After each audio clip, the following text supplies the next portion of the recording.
History shows that wars are not necessarily won by the side that does the most things right, but by the side that does the fewest things wrong.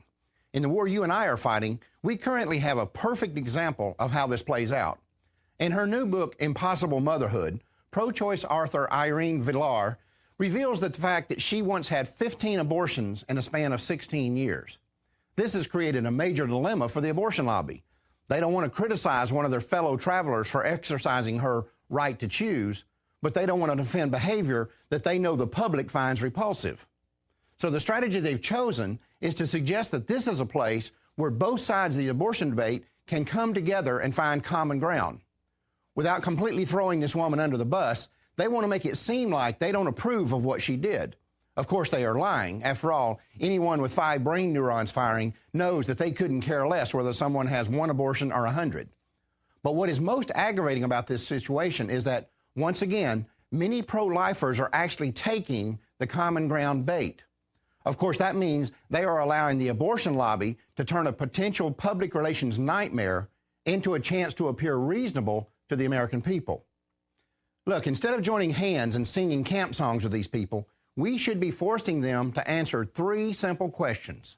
Number 1, if abortion is, as you claim, a fundamental right, what is your objection to what this woman did?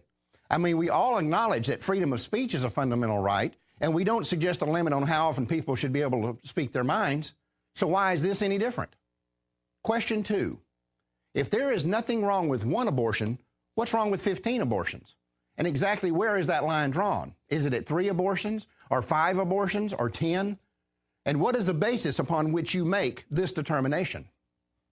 Question 3, if 15 women each have 1 abortion, what is the moral distinction between that and Ms. Villar having 15 abortions? I mean, in both cases, 15 children are dead. Look at it this way. If a man goes into a daycare center and shoots 15 children to death, would that be worse than if 15 men had shot them? The point is, we must always make the abortion lobby defend every aspect of their position.